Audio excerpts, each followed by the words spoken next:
Welcome to the video guys. My name is Yuvraj and we are going to solve the class 10th mathematics exercise 1.2।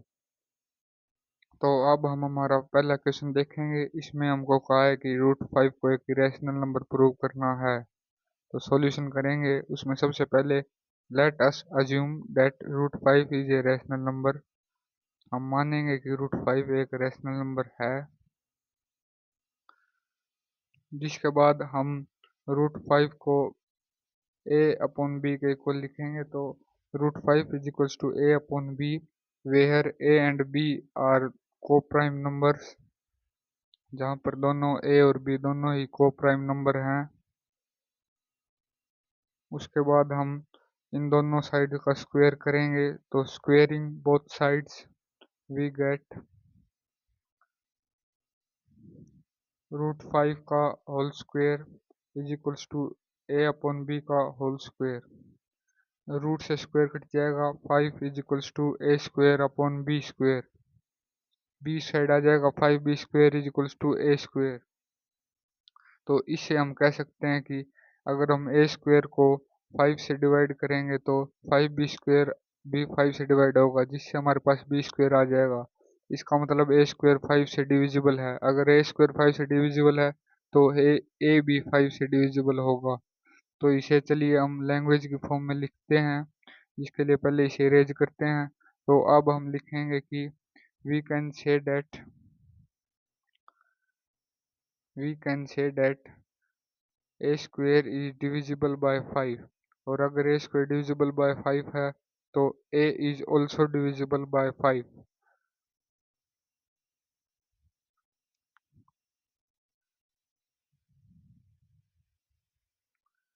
अब हम चलिए अगली slide पे चलते हैं, जहाँ पे हम लेट करेंगे a is equals to 5c, जहाँ पर c एक इंटीजर है, where c is an integer।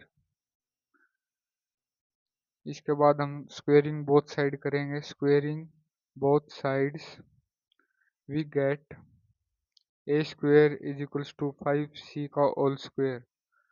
जिसके बाद हमारे पास a स्क्वेयर की वैल्यू जो पिछली स्लाइड में थी हमारे पास 5b स्क्वेयर, तो इसे हम पुट करेंगे।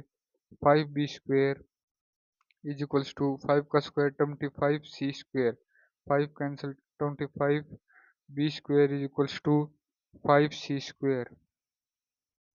इससे हम फिर से वही कह सकते हैं कि अगर हम b स्क्वेयर को 5 से डिवाइड करेंगे तो 5c स्क्वेयर भी 5 से डिवाइड होगा, जिसके बाद हमारे पास c स्क्वेयर बच जाएगा।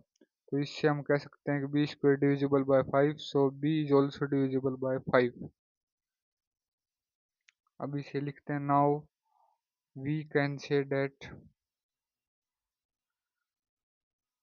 b square is divisible by 5। अगर b स्क्वेयर 5 से डिविजिबल है तो b भी 5 से डिविजिबल होगा। b is also divisible by 5।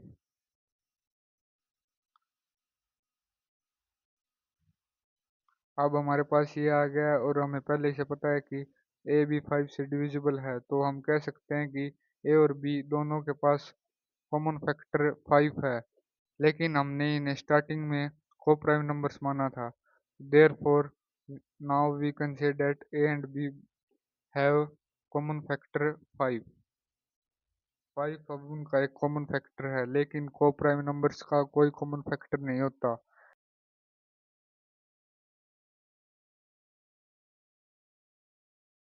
So this contradicts our assumption that a and b both are co-prime, क्योंकि co-prime numbers का कोई भी कॉमन फैक्टर नहीं होता, लेकिन a और b दोनों का 5 एक कॉमन फैक्टर आ रहा है, क्योंकि दोनों 5 से डिवाइड हो रहे हैं।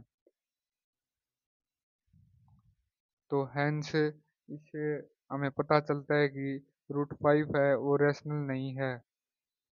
तो अगर रूट 5 रैशनल नंबर नहीं है तो रूट 5 एक इरेशनल नंबर होगा। तो वी राइट इट। तो अब हम इसे लिखेंगे। Root 5 is not a rational number, so root 5 is a irrational number, hence proved.